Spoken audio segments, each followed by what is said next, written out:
Since 1977, the Saba Lions Club has been a pillar of service and community care on the island.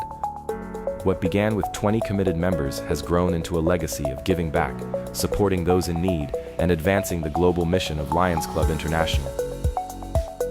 From cultural events to signature service projects like Meals on Wheels and the Food Bank, the Saba Lions Club supports the elderly, disabled, and struggling families with compassion and consistency. Their health programs, like annual eye care support and glucose fairs, continue to promote wellness across the island. The club is also a champion for the environment, proudly maintaining an adopted hiking trail and backing local cleanup efforts to protect Saba's natural beauty. Several of its members have been honored with the prestigious Melvin Jones Fellow Award for their outstanding dedication, proof that the spirit of service is alive and well on Saba. The Saba Lions Club, serving with heart for the good of all.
Good evening, everyone.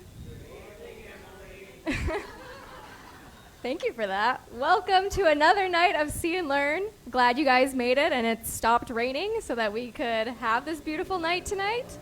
As always, we'd like to start out by thanking some of our sponsors. First off, we'd like to thank the Lions Club. The Lions Club is sponsoring our live streaming this year.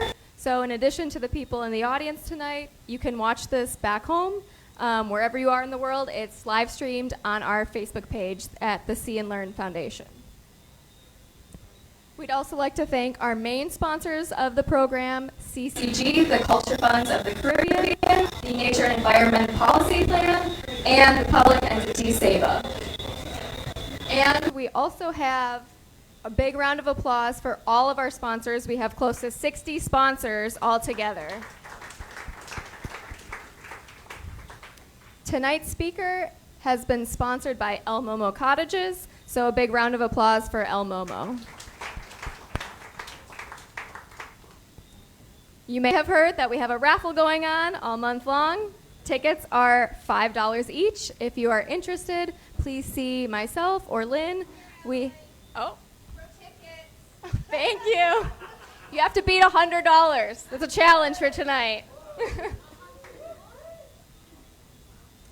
The proceeds from the raffle go towards... You're not going to back. Thank you. Now you have to beat $200 worth. So the proceeds from this year's raffle go towards supporting our scientists for our Critter Quest 2026 expedition.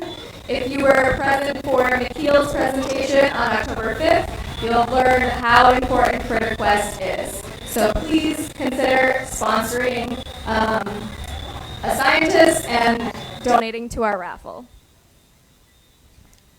We have some upcoming events at a glance. Tomorrow, we have a dive with tonight's speaker, Kerri Dobson.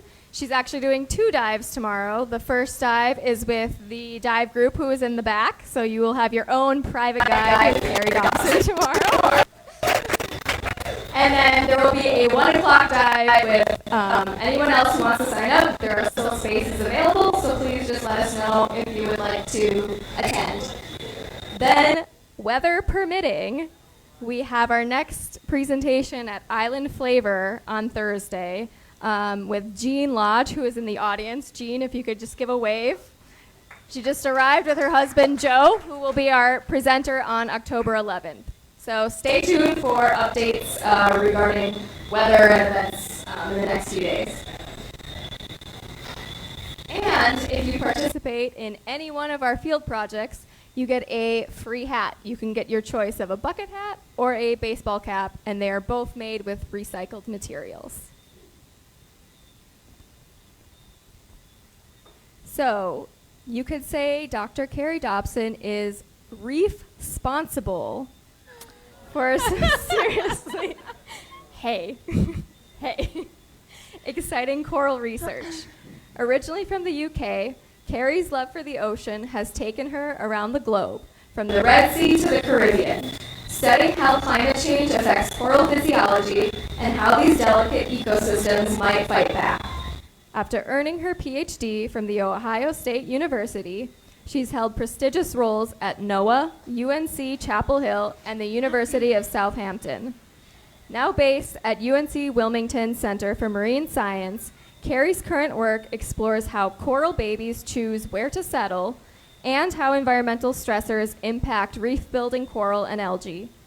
Her research is as meaningful as it is far-reaching, and she's here to share it with us. Please welcome Dr. Kerri Dobson.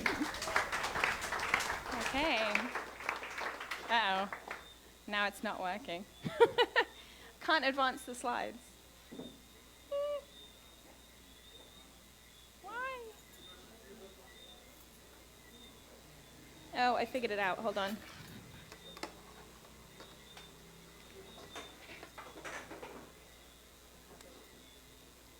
That needs to go in there. Yeah, perfect.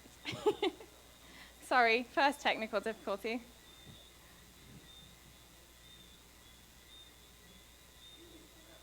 Yeah, it's a tight one.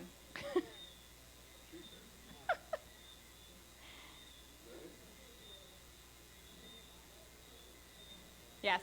Oh, very in the lead. Okay, hi. We'll start again. Nice to meet you all. Thank you for coming tonight. Thank you to Lynn and Emily and everyone at See and Learn for inviting me to be here today, and for the sponsors for bringing me here as well. Today, I'm hoping at least you will take home one thing, that there are some good algae on the reefs. And I'll be talking to you about crustose coral and algae through the lens of the coral crisis and hope as well, and how we can learn from these crustose coral and algae to help with restoration on our Caribbean reefs. So Mum and Dad don't understand how I'm a marine biologist. I used to run away from water when they were running the bath, and I used to hate swimming lessons. But apparently, subconsciously, I knew when I was 7 that I was going to be a marine biologist. So I drew myself as a mermaid, and I wrote, quote, "My paradise would be living underwater as a mermaid, and I would control the sea. I would live with a dolphin and an octopus and a seahorse, etc." I think the drawing is quite uncanny, and apparently I thought octopus were huge. But little did I know that 12 years later, I would learn how to scuba dive in Mexico, and that was that. So as Emily said, I've been all over the world with my career so far. My undergraduate research, I conducted research in the Red Sea. I then volunteered in Madagascar with Reef Doctor for a while. Then found myself in Montserrat with Coral Cay Conservation. Did my PhD at Ohio State, and I'm assuming that seeing as there was no OH when they announced this earlier, that no one here is from Ohio. I am sure you're all wondering why I was studying coral in Ohio, but don't worry, I got to go to Hawaii a few times with that. I then was contemplating my career choices when I found myself in Washington State as a tropical coral biologist, when I did a postdoctorate at the University of North Carolina, Chapel Hill, working on crustose coral and algae. And now, as they said, I'm at the University of North Carolina, Wilmington, where I am studying marine heat waves and coral reef foundation species. So I realize that in the next few slides, I'm probably going to be preaching to the choir, but please bear with me because there might be some people that don't know these things. But one of the main reasons that I decided to study coral reefs was because they support the most diverse ecosystems in the marine world. So Coral reefs support 100,000 marine species, and this includes 4,000 species of fish, which is 30% of the global total of fish species. And here in the Caribbean, you have approximately 62 hard coral species, 6 soft coral species, and multiple fish, bivalves, and echinoderms as well, that all rely on the reef for their habitat. And so corals are foundation species. This means that they are the ones that build their ecosystem, and they create this huge 3D structure which a lot of other species rely on for their food, for shelter, reproductive grounds, and other resources as well. And I realize that this is not a picture from a Caribbean reef, I apologize, but it was just really good at showing how the 3D structure can be created from those corals. So you can see all of the different morphologies that are created. And I know that all of the divers in the room will know that if you look in any one of these holes that are created by the reef structure, you're probably going to find some critter living in there. So what exactly is a coral? Coral is an animal,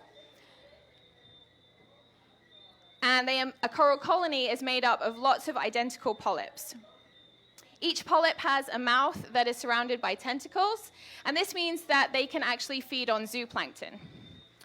If we look at a cross-section of the coral polyp, down at the bottom here is where they secrete their calcium carbonate skeleton, and you can see as well that they have the endosymbiotic algae that live within their tissue, and this is what gives the coral their color. These algae are from the family Symbiodiniaceae, and they are photosynthetic, so they take energy from the sun and transfer that into sugars through photosynthesis. And so they live with the coral animal in a symbiotic relationship.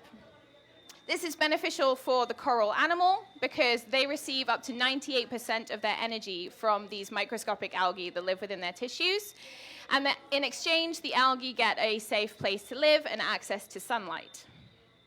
So everyone's happy in this relationship. They're also really important for humans because they provide many ecosystem services. So they provide food through fisheries, and they also therefore support livelihood and nutrition for many people that live around the coastlines. They also act as a barrier during storms, and I know that Joe made mention to this in his talk a few nights ago. They actually absorb a lot of the wave energy before it even reaches the shore. So that protects the coastlines and therefore in turn protects the lives, property, and businesses too. They also supply sand to beaches, and one of my favorite party facts is that white sand beaches are essentially parrotfish poop. And they also, as we know here in Sabre, support tourist industries. So what's the issue? Well, unfortunately, due to anthropogenic climate change and increasing CO2 in the atmosphere, we have ocean acidification occurring and elevated sea surface temperatures. So the oceans actually absorb up to 90% of the excess heat that's generated in the atmosphere as a result of climate change. And so elevated sea temperature is one of the major issues that is currently affecting coral reefs globally. So these are the two global stresses that are acting on coral reefs, and this leads to decreased recruitment and growth, increased bleaching, and increased structural damage as well. But this isn't the only issue. There are also local stresses that are acting on the coral reefs. So in the Caribbean, this is things like hurricanes, disease outbreaks, eutrophication, and overfishing. So the coral reefs are already stressed from these local stresses, and then the global stresses are acting on top of that. So it's kind of like a double whammy for the corals. And in turn, this will affect the ecosystem services that they provide for us. So decreased fish biomass means decreased livelihoods and nutrition, and the decreased structure will mean that they're not as good at protecting the shorelines, and so therefore lives, property, and businesses will also be affected. So like I said, the increasing sea surface temperature is one of the major and pressing issues for coral reefs at the moment, and coral bleaching is one of the main things that I've studied through my career so far. So we know that when the coral is healthy, they live in this happy symbiotic relationship with their microscopic algae living within the tissue. But when the sea surface temperature increases by 1 degree Celsius for 4 weeks or more, this leads to that symbiotic relationship becoming stressed. And at some point, the coral will expel these microscopic algae from their tissue, and they will become what we call bleached. So when they are bleached, the coral animal is still alive. At this point, what we're seeing is the animal tissue, which is transparent, and the calcium carbonate structure underneath. At this point, obviously, they're experiencing an energy deficit because they would normally get 98% of their daily energetic demand from the microscopic algae. So what can they do to survive this? They have three options. They can either increase their feeding, so increase feeding on zooplankton. Unfortunately, not all coral species are very good at doing this. Some are better than others. But if they're able to increase their feeding, they can kind of offset that energy deficit that they're experiencing. The second is to start to catabolize their energy reserves. So like humans, corals have fat stores, lipid stores, proteins, and carbohydrates as well.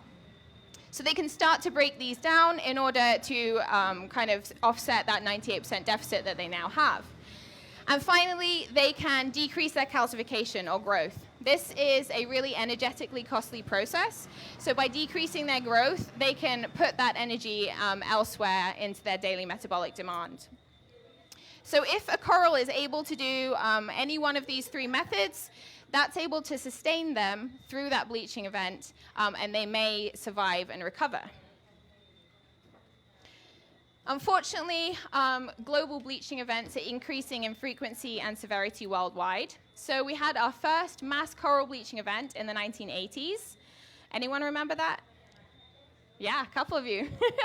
The first global bleaching event occurred in 1998, the second global bleaching event in 2010, and the third between 2014 and 2017. And at the time, that was actually the longest bleaching event ever recorded. Unfortunately, we're currently in our fourth global bleaching event. So this began in 2023 and is ongoing. According to the National Oceanic and Atmospheric Administration, approximately 84.4% of all coral reef cover worldwide has been impacted by heat stress during this time. So this map is of degree heating weeks for the Caribbean Basin from October 2023. So degree heating weeks are a metric that we use to measure cumulative heat stress on coral reefs. And it's calculated by summing the number of weeks during which the sea surface temperature exceeds the historic summertime maximum by 1 degree Celsius or more over a 12-week window. So the higher the degree heating week value, the more likely we are to see bleaching and mortality on the reefs. So in October 2023, you can see the stars on the map here. Those are the confirmed coral bleaching sites during that time, but I'm sure that actually the sites were a lot more than that after October 2023. So this is an example of a boulder star coral from the US Virgin Islands. So on the left, you can see that it was really healthy in May 2023. It still had its microscopic algae in residence, so it had that brown color. By October 2023, this colony was completely bleached. So this is when you see the clear tissue straight through to the calcium carbonate skeleton. Luckily, this coral got real lucky, and it was able to employ one of those three methods that I was talking about: increased feeding, catabolizing energy stores, or decreasing growth. And it was able to regain its microscopic algae by March 2024. So this coral now looks like it has visually recovered. And I say that it looks like it's visually recovered because if we were actually to conduct some analyses on some of the coral tissue, we may find that if it used its method of catabolizing energy stores, those stores may not yet be replenished back to what they were previously. So while it's visually recovered, it may not be fully recovered. And we are losing a lot of coral all over the world and in the Caribbean. And because of this, we are also losing genetic diversity. So this is an example from elkhorn coral in the Upper Florida Keys. So in the Upper Florida Keys, they had 158 unique individuals of elkhorn coral, unique individuals being genetically different from each other. So there may have been multiple colonies that were genetically different, but there were 158 unique individuals. But following the 2023 bleaching event, only 23 remain. So a lot of genetic diversity has been lost from the Upper Florida Keys because of this 2023 bleaching event. So under a normal scenario, corals should be able to replenish themselves, right? And they would do this through reproduction. So corals can reproduce one of two ways. They can either reproduce sexually, or they can reproduce asexually, which was the method that Joe was talking about the other day. So asexually is through fragmentation, where you just break off a branch, if it's a branching coral, or you can cut a coral in half with a bandsaw. And those two new corals will continue to grow. Or they can produce sexually, where they invest some of their energy into producing sperm and eggs. They will synchronously spawn, cross-fertilize, and you will produce new coral. So how does this work? You have your starting coral colony. It will then produce eggs and sperm, which it will release in a synchronous spawning event. And I will talk about these synchronous spawning events a little bit more in a second. When you have cross-fertilization occurring between multiple colonies, you then produce a planular larva, or a coral baby. This coral baby will then find where it wants to settle, hopefully on some hard surface on the reef. It will then settle, metamorphose, and turn into a coral polyp. So at this point, it will grow its mouth and its tentacles, and it will lay down its calcium carbonate cup. At this point, it could bud off, so part of this initial one could break off and produce two, both of which would then continue to grow individually. But essentially, this polyp will then grow to become the full colony, and so the cycle continues. On the next slide, I have a short video of this, hopefully with some audio, just for those people who are more visual learners. The gamete bundles are released in one synchronized pulse. They float up to the surface, break apart, mix with other gametes from other individual corals of the same species, or sometimes hybridize, and then fertilization occurs at the surface. The resulting embryos then float around for a couple days before developing into larvae, and then the larvae will float around for a few more days before they start swimming down to the bottom, looking for a good place to settle. They'll attach to the bottom, metamorphose, and grow into an adult coral. So this is what a synchronous spawning event would look like if you saw it in the wild. So each one of these dots are gamete bundles full of eggs and sperm. And synchronous spawning is when you have multiple individuals of the same species all releasing these gamete bundles at the same time. So how does a coral know when to do this? And how do they all do it at the same time, right? So they have multiple cues. And we can use these cues to predict when they are going to spawn. So we can predict it to the month by looking at the sunlight, precipitation, tides, wind, and currents. And then we can predict it to the night by the lunar cycle, and we can predict it to the hour by what time sunset happened on that day. And so corals are using all of these cues to know exactly when to spawn.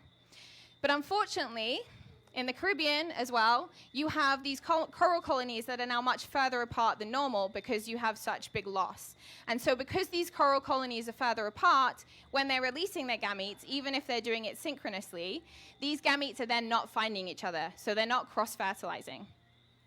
Another issue is that climate change is leading to increased evidence of asynchronous spawning. So this is when you have one coral colony deciding to spawn on one night and another coral colony spawning on another night. And by the time that second colony spawns, the first colony's gametes are no longer viable. So again, we do not get fertilization success.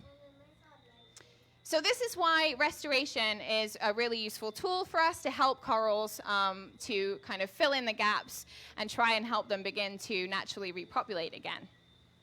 So here I have an example from Fragments of Hope in Belize. Fragments of Hope is a non-profit organization which is actively conducting restoration through fragmentation. So before they started, they surveyed the reefs during summertime at the peak of the temperature, and they detected or they identified colonies which were not bleaching during that time. So these colonies are essentially more thermally tolerant. They then took samples from these colonies and sent them off to make sure that they had genetic diversity between these colonies. And once that was confirmed, they then took these colonies to then begin to fragment them and repopulate the reef. So when I was researching Fragments of Hope, they reported that they've currently outplanted 82,879 nursery-grown corals, which is insane. They have 23 in-water nurseries throughout Belize. They report a 10 to 20% increase in coral cover between when they started in December 2010 and April 2020. I was actually shocked that the number wasn't higher because that picture looks crazy. And they also report an 89% survival of outplanted individuals after 13 years. Now, I was not able to find an update post-2023. Make of that what you will. Another example that I have is from assisted sexual recruits in Mexico. So this is from a paper by Miller et al. In 2024. And assisted sexual recruits, here what they're talking about is they've gone out to the reef during a spawning event and they have collected the gametes from spawning corals. They have then taken these gametes back to the lab and they have cross-fertilized them. So they have ensured that these coral gametes were able to meet each other and cross-fertilized. They've then grown these corals up to a good size and then outplanted them onto the reef. And they noticed that during the 2023 bleaching event, so you can see in this picture on the left here, that the wild adult colonies were bleaching. So that's the big white one. And in the yellow circle, you can see one of their assisted recruits that they had fertilized was not bleaching. So they decided to conduct a survey, and they actually found that only 10% of their assisted sexual recruits were bleached, whereas 60 to 100% of the wild populations, the adult populations, across the Caribbean species that they were working with had bleached. So this really shows the importance of genotypic diversity within populations. So why is the natural recovery process failing? Why are these corals not able to replenish themselves? And why are we having to rely so heavily on restoration? One of the reasons is because of recruitment bottlenecks. So this is where you have either a high mortality rate or an inhibitory factor that reduces the number of individuals that successfully move from one life stage to the next. So here, talking about larvae to a recruit, limiting population growth. So one reason this is happening is because of macroalgal overgrowth. So these are these bad algae that everyone knows a lot about. These algae generally release chemical cues that will deter coral larvae from settling. So a coral larvae says, yes, no thanks, I don't want to settle there, and carries on trying to look for somewhere. Another reason is a decline in key herbivores. So this kind of feeds into the macroalgal overgrowth as well. But when you have reduced herbivores, you have reduced grazing on those macroalgae, and so the macroalgae are able to continue to proliferate. Then we have the reduced genetic diversity, which I've touched on. So you may have a whole bunch of colonies which are wiped out from bleaching, but some of those colonies may have actually been ones that would have been better when you have a disease outbreak, more resistant to disease. So then when the next disease comes through, those ones that survive the bleaching event might get wiped out too. So that's why the genetic diversity is really important. Decline in structural complexity feeds back into declining key herbivores. So when you have reduced structural complexity, you don't have as much habitat for the fish and other invertebrates to live in. And so again, you have that increased macroalgal overgrowth. Repeated disturbances means that corals don't have the time to recover between disturbances, and so they may die before they get a chance to repopulate. And then settlement failure. So because the habitat is now so degraded, the larvae just do not want to settle there. And this is the aspect of this that I kind of focus on in my research. So what does a coral larvae like to settle? So they're kind of like Goldilocks in that the location that they want to settle needs to be just right. And they have a checklist that they go by. So it depends on what surface type you have available. So they will like a hard surface to settle on. They can't settle on sand. They also rely very heavily on chemical signals. So like I said, with the macroalgae releasing detrimental chemicals that the larvae do not like, other organisms on the reef will release chemicals that will attract the larvae to them. And the coral larva can also detect through chemical signals whether a reef is healthy or degraded. And if it deems it to be degraded, it will choose not to settle. They also like very specific light levels and very specific water flow, and they also need enough space in order that when they grow to be an adult coral, they have enough space to live. So this is a short video, and it is sped up, they don't actually swim this fast, of a coral larvae searching for a place to settle. So at this time, it's only about 1 millimeter long, and you can see it searching the different locations to see if it likes any of the locations that are available. Once it decides, yes, I want to settle here, this is what it looks like. Again, it's about the same size, maybe a little bit bigger, but at this point, it is metamorphosed, it is settled and attached to the substrate, it has grown its mouth and its tentacles, and it has begun to grow its calcium carbonate skeleton as well. And I showed this picture at the beginning, and I'm sure that all of you noticed all of the fish and all of the coral in the picture. But this is where I introduce my unsung hero of the reef, the crustose coral and algae. Did anyone notice the crustose coral and algae in the original picture? No. So crustose coral and algae are actually coral larvae's favorite substrate to settle on. And they are also a foundation species like coral. So crustose coral and algae are essentially reef glue. If you think of corals as being the building blocks of the reef, crustose coral and algae are like the cement that holds those blocks together. They also provide crowd control because they release chemicals that actually deter the settlement of macroalgal spores, so that's good. And they are also real estate brokers. They facilitate coral settlement by releasing chemicals that attract coral larvae to settle, also good. So these are a calcifying type of algae that grow over flat surfaces. Well, they don't have to be flat surfaces, they can be rugged surfaces, but again, they like hard surfaces that they will encrust over. So they're not like the typical macroalgae that you will think of when you think of macroalgae on a reef. And again, this is the area that I look at in my research, how CCA facilitates settlement of coral larvae. A lot of work has been done on larval settlement on CCA. So this is just one example of that from Ritz and Williams et al. In 2010. And they looked at the settlement of Acropora palmata and Acropora cervicornis. Both used to be, at least, dominant reef-building species here in the Caribbean. And the percent of metamorphosis on CCA across 4 CCA species. So the percent metamorphosis just meaning the percentage of larvae that settled on that CCA. So you can see that both species much preferred Hydrolithon borgeseni and Titanoderma prototypum to Porolithon pachydermum and Paragoniolithon solubile. And so even within CCA, you can see that corals prefer some CCA over others. So how did they determine what species of CCA they were working with in these studies?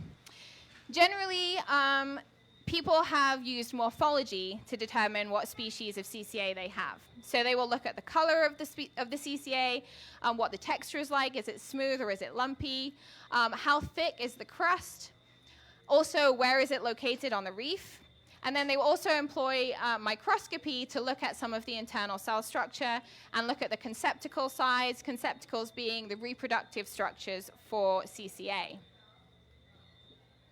So now I have some audience participation. So if I can ask you to all get out your phones, hopefully if you scan the QR code, it should take you to a website where you can answer this question. So these 2 pictures that I have on the screen, just based on morphology and what they look like, would you say that these are the same species?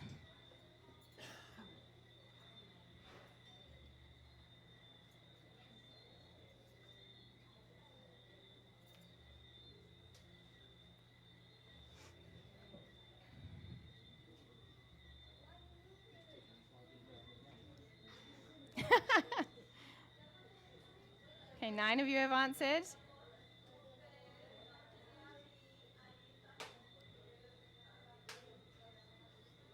Woo. 16, 17.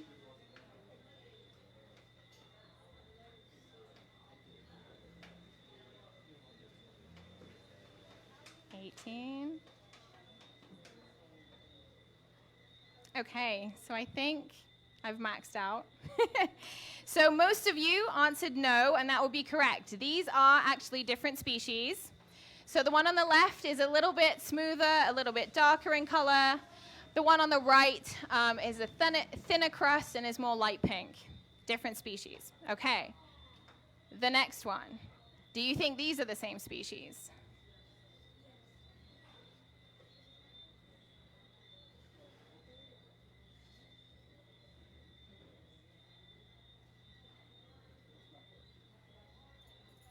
It's not working? Oh, shoot. Okay, how do I do this? Have I done it now?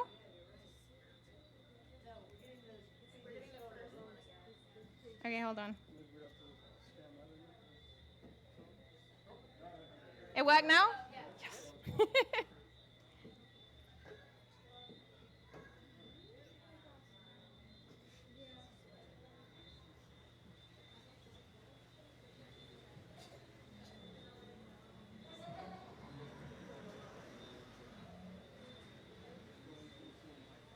All right, 21 of you answered that one. So 21 out of 23 of you answered that these are the same species. Gotcha. These are different species. So because we now have DNA sequencing abilities, we are able to tell that even though these look morphologically identical, they are actually different species. So this is what we call cryptic speciation, and that game worked perfectly. Thank you all for playing along. So this shows that now in our studies, we can't just rely on morphology when we're identifying what species we're working with. We need to do the DNA barcoding and sequencing to determine what species we're working with. And these two samples that you see here are actually two species I was working with in Washington State when I was out there freezing cold, wondering why a tropical biologist is in Washington State. And I was trying to identify an even number of each of these so that I could run an experiment with the same sample size of each species. And I was going insane because there was no way I could tell them apart without taking them back and doing DNA sequencing. So DNA sequencing is now necessary when we're doing CCA studies. And so this is an issue because a lot of previous research did not do DNA sequencing. So now that research is basically unreliable. A opinion piece that was written by Twist et al. In 2020 was titled "The Need to Employ Reliable and Reproducible Species Identification in Coral and Algal Research." They actually looked at journal articles from 2010 to 2014 in the gray and 2015 to 2019 in the white to see how people in these journal articles had identified their CCA species that they were working with. And you can see that the majority of journal articles did not even explain how they identified their CCA species. And of those that did, the majority of them relied solely on morphology and not genetics. So do we know that all of these papers, if they had reported the correct species or not? No, we don't, because we know now that morphology is not reliable. So what about CCA in the Western North Atlantic, including here in the Caribbean? So Danny, who was an undergraduate researcher from the Florida International University, looked through 107 publications of CCA research from the Caribbean and found that there had been 83 described species of CCA in the region based on morphology. Only 24 of these had been confirmed by DNA sequencing, so this leaves 59 species at least to be confirmed that still need to be confirmed with DNA sequencing. So there is limited knowledge, and we really need to conduct CCA phylogenetic and taxonomical assessment, and so this is what I'm trying to do in my research. And so a lot of my research is similar to that of Aurora Georgi, who has also conducted research in the Caribbean, who published last year, the DNA sequencing reveals higher taxonomic diversity of coral and algae in the tropical Western North Atlantic that complicates ecological studies. Again, complicates ecological studies is a head tilt to the fact that a lot of previous research cannot necessarily be relied on now. There is also, unfortunately, a new macroalgal threat here in the Caribbean, and that is pasonellid algal crusts. So these are a spatially aggressive alga that cover and can overgrow hard coral species. It was first reported in Bonaire in 2010, where it was found to be overgrowing hard corals in the shallows. And Edmonds et al. In 2017 conducted a survey in St. John in the US Virgin Islands and found that 74% of hard corals actually had pacinellid algal crusts overgrowing them. And the pacinellid algal crusts were actually making up 23% of the substrate cover on those reefs, which is insane for one organism alone. And you can see in some of these pictures here how the crust overgrows the hard coral. They are very difficult as well to identify just from morphology because they have a very simple makeup. They are non-calcifying. They feel kind of leathery and they're bendy when you collect them. The unfortunate news is that I did see them this morning on my dive. So we do have them here in Sabre, and I plan to collect some of them as well tomorrow during the dives to see what species of those you have here too. So my research questions are primarily what species of CCA and pacinellids are found within the Florida Keys and the Greater Caribbean. And I started this research in Florida in July, so this is me in Florida collecting CCA and PAC specimens to take back for DNA sequencing. And I collected from 2 sites in Florida so far. I collected 111 samples, and so far I have successfully identified 6 species of CCA and 3 species of pacinellids. There are 7 potentially new species of CCA and 7 potentially new species of PAC included in the ones that I collected. And I say potentially new species because going back to Danny's research, where she looked through those 107 publications, it may just be that these ones that I collected have only been identified morphologically, and no one has yet done DNA sequencing on them. So even though when I do the DNA sequencing, it's not pinging back, oh, this is the species, doesn't mean that it's new. As Mikhail was explaining the other day, there's a lot of different rabbit holes that you need to go down before you can identify that something is definitely a new species. So I'm going to have a lot of work over this winter trying to figure out if they're new species or not. Oh, I also collected, when I was in Florida, live specimens of CCA and pacinellids that I took back to the University of North Carolina to answer this second question: what CCA species encourage Caribbean coral larvae to settle and metamorphose?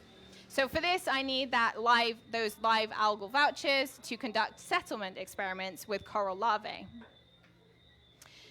So how the hell do I do that in North Carolina, where I don't have access to reefs?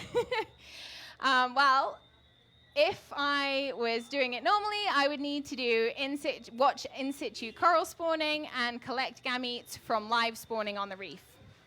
But fortunately for me, in 2017, a group of British scientists realized that through the help of some really good tech, so Apex controllers and some nifty lights, they can actually induce coral spawning in the lab, so in aquaria. And so this is actually what we do in North Carolina. So I work in the lab of Dr. Nicole Fogarty. This is our aquarium facility here, and we actually hold 8 to 11 broodstock colonies. So a broodstock colony being an adult colony that spawns of Pseudodiploria clavosa, which is the knobby brain coral, Orbicella fabulata, which is the mountain star coral, Acropora cervicornis, which is staghorn coral, and Diploria labyrinthiformis, which is the grooved brain coral. And they have successfully spawned these corals in the lab, in the aquaria, since 2021, so every year since 2021. And what this means is that monthly, between May and October, there's a period of time where we all lose a lot of sleep because we are watching those corals, waiting for them to spawn. So even though we can determine the night, the month and the night, and generally the time at which they spawn, we still don't know the exact minute. And animals being animals are going to spawn when they want to spawn. So we have to take shifts watching the coral. But we have seen them spawn, because they've had them spawn for 4 years now, and so I'm able to show you a video of what this looks like. So this is a mountain star coral. So all of those little dots are the gamete bundles that I've been talking about, full of thousands of eggs and sperm. These will float to the surface because they have lipids or fats in them, which gives the planular larva some energy that it needs when it's swimming around. Once they float to the surface, we're able to collect them just with a pipette. We'll suck them up and put them in urine cups, actually. Very glamorous.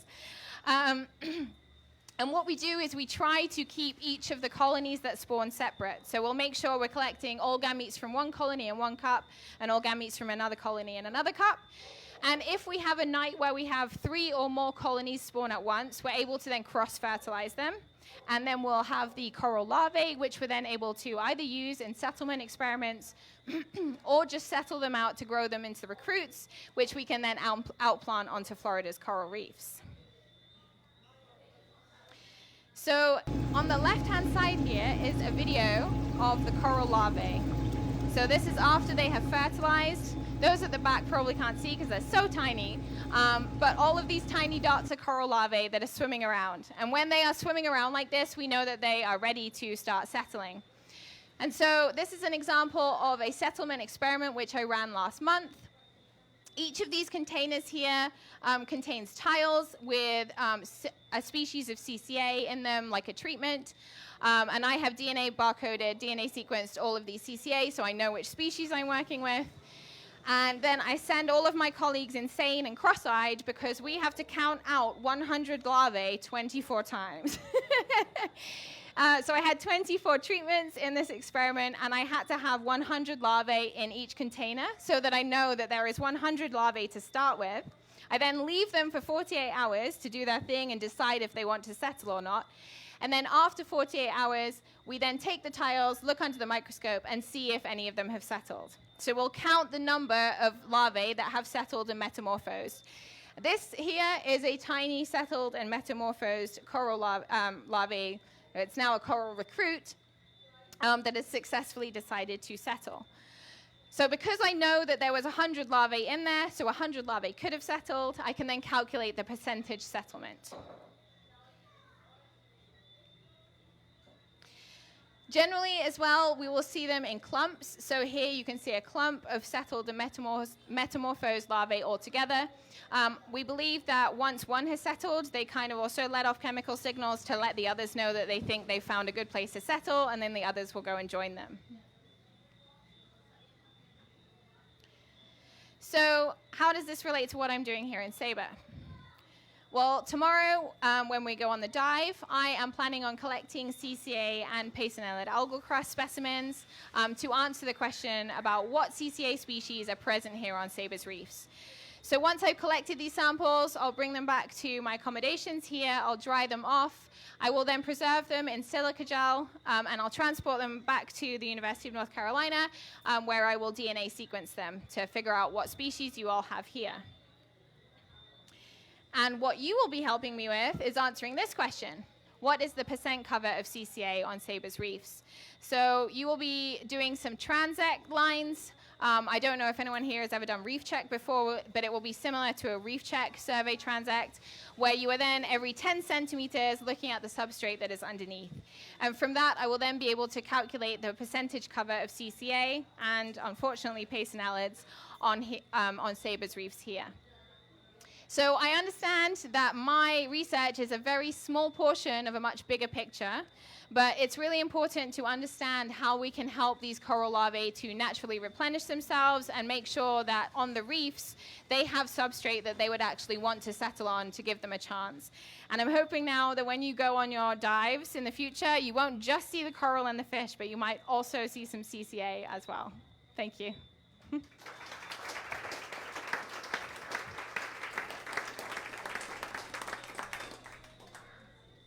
All right, questions? What kind of distance do you think the coral larvae travel to? Interesting. So the question was, what distance do coral larvae travel to settle? I don't actually know the answer, honestly. Oftentimes, they can be transported by the currents. Obviously, they're only tiny, and so if you have a current, that's probably going to be stronger than they can swim. But they do swim, when we have them in the tanks, they swim for quite a long time.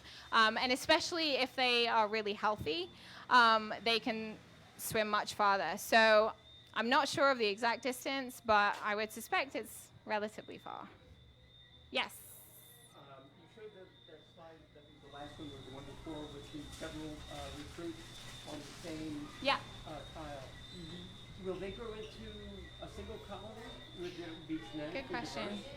Good question. So what would probably happen in this situation is they may morph into one coral colony.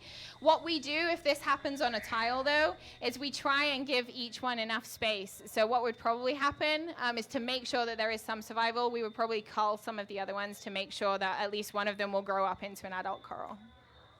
Yes? So what is your percentage that are going to each particular coral?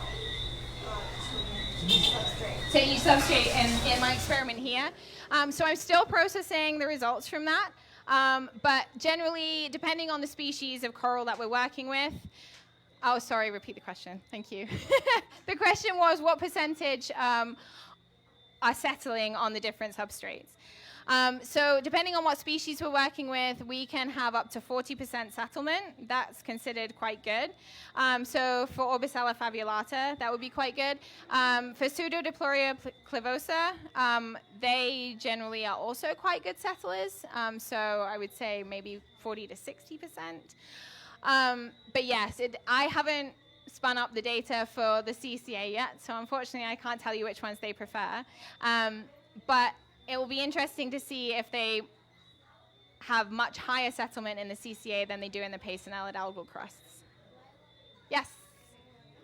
Have you looked at all if there are other conditions that might encourage settlement on specific CCA species, or you're just looking at the Hold on, we'll bring you the microphone.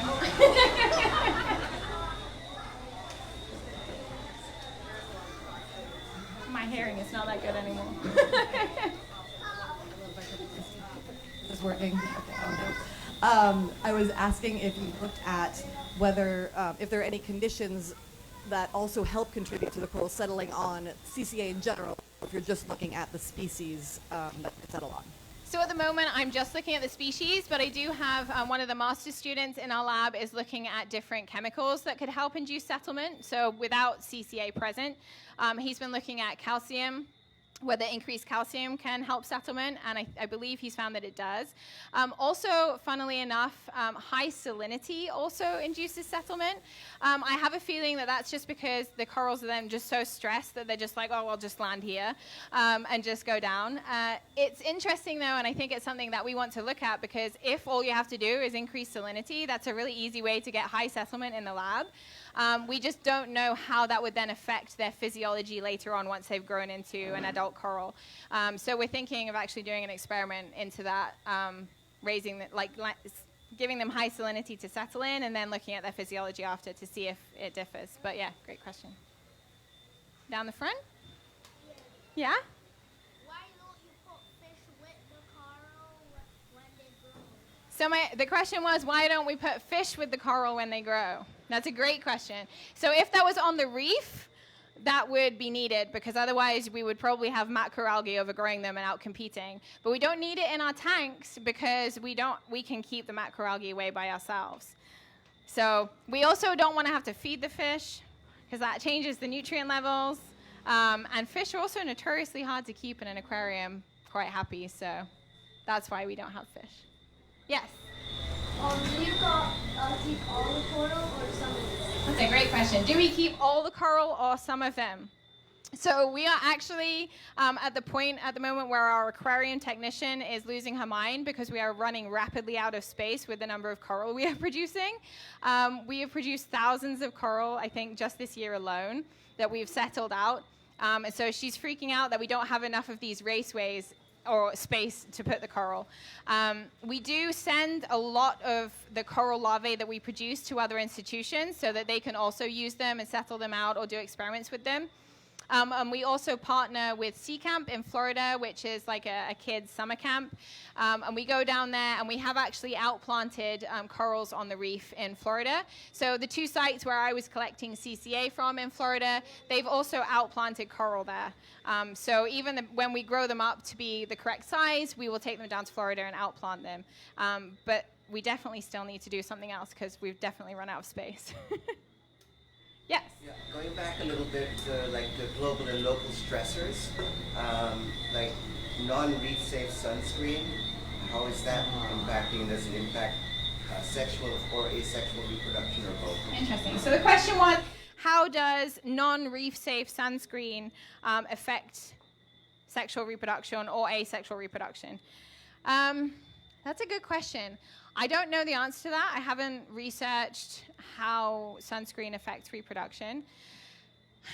In the grand scheme of things, I don't see sunscreen as being one of the major issues. I appreciate that when people go diving and snorkeling and things, that they would want to use a reef-safe sunscreen, and it does have an effect. Studies have shown that non-reef safe sunscreen does have an effect on coral physiology. But when you think of bleaching events and disease, I think they have much of a greater, broader impact on corals. So, yeah, I don't know what the answer is. Probably impacts them somewhat, but in the grand scheme of things, I think it's a little nut in a bigger issue. After 1 part per trillion can stop the reproduction. I don't know if it's sexual or asexual. Okay, so Like apparently one 1 drop part in per like trillion. Olympic size swimming pool. Right. So yeah, I would say that it would probably affect them then. Yes. Of the corals that do recover from a bleaching event, Yes. are they more resistant to future events? Interesting question. So the question was, are corals that recover from bleaching events more resistant to future events? This is a complex question because it depends on how it's recovered. So sometimes a coral that has bleached can then regain different endosymbiont species. So different endosymbiont species can be more thermally tolerant. So we know that Durastinium species are the most thermally tolerant of the microscopic algae. So if the coral is able to get them in its tissues, and then the next bleaching event was to come through, they would probably be more thermally resistant. But it's also something that we are currently testing. So when I said that we did outplanting in Florida, another one of our master's students is testing whether if we thermally stress the corals for different periods of time and then outplant them on the reef. So we've increased the temperature in the tanks for these coral recruits. We then outplant them on the reef. Are they going to do better on the reef because they've already experienced that? So it's kind of a pending question, and it's a complex one because it depends on the endosymbionts, it depends on how they're working physiologically. But yeah, good question. Yes? What is the advantage to the coral of expelling the algae? Also a great question. The question was, in a bleaching event, what is the benefit to the coral to expelling the algae? We don't know. We don't know why they do it. So well, I guess we kind of do. The algae during a bleaching event produces oxidative stress species. And so that oxidative stress is what's stressing out the coral. And so that's why it expels it. So it's no longer having that oxidative stress, reactive oxidative stress. But when you balance that with then having a 98% energy deficit, I don't know. So yeah, it's kind of a non-answer to your question, but there's questions at the back. We'll go here and then here. A more basic question, but if coral produce larvae that go away, how do and they don't survive in place, how does a coral grow? I kind of heard the question. We'll bring you the microphone. Sorry, I'm a bit deaf up here. Yeah, they're loud. Kind of a basic question, but if larvae that swim away, how does an individual piece of coral grow? So if a coral produces larvae that swims away, how does it then grow? Okay, so once it has settled and it becomes this, once it's metamorphosed, so eventually these ones here have not got their endosymbiotic algae yet. So they're just the animal living without their endosymbionts. What we do in the tanks is once they reach a certain stage, I think it's after about a week or two, we make sure that there is an adult coral in that tank with these coral babies that can provide some of the microscopic algae. And so these babies can then take that microscopic algae into its tissues. It's then living in symbiosis. These algae will photosynthesize and provide the coral with energy that will then allow it to grow. We also feed our corals. So I think we feed them 3 times a week. And so they can use their tentacles to capture the food that we're giving them. And this would be the same out in the wild as well. And that food will also then be put into growth and calcification, and it will just continue to grow and grow and grow. Does that answer your question? Another question? Yes.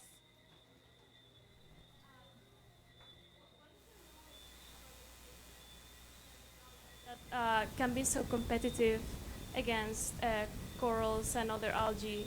Was that what overgrow so fast? Was that what is our knowledge of them, of the pacenellids? What is their competitive advantage against the other organisms living in the Caribbean? What is their competitive advantage of the pacenellids? So the competitive advantage is that they just grow so fast. So they can just, I think the reason that they're able to overgrow the coral is because they're able to grow faster than the coral is able to like slough them off. So if a coral is trying to get rid of sedimentation, for example, it will produce mucus that it uses to kind of slough off the sedimentation. But I think the coral is able to do that process slower than the algae is able to grow, and so it just gets overgrown. So it's just because they're so fast growing that they're just overtaking everything. Is it a Floridificea? Is it a red algae? Floridificea? Is it a red algae? I think it is in the red algae family, yes.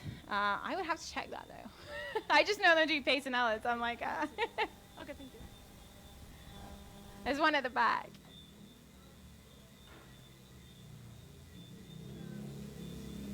Uh-oh.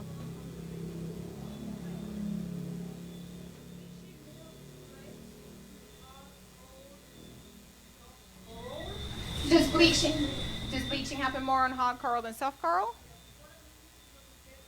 You don't see that.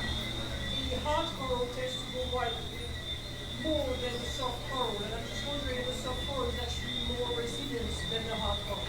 Yeah, so there have been a lot of studies on soft coral and their resilience, and I think they are more resilient than hard corals. They do have endosymbionts within their tissues, but they don't calcify, so I think that they don't use as much energy for growth than a hard coral does. They have very tiny spicules in their tissues, but they don't calcify to the same extent that a hard coral does. So yeah, soft corals are generally known to be more resilient, and I think that's why when we're losing the hard corals, those soft corals are coming in their place. Any more questions?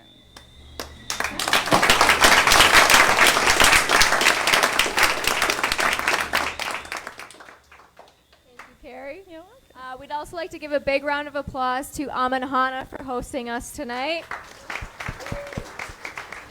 If you haven't pre-ordered already, please stay for dinner. And if you've noticed, we need to turn this back into a restaurant. So if you can help us, please move out of the restaurant and move chairs. That would be very Thank you for coming, and we will see you next time.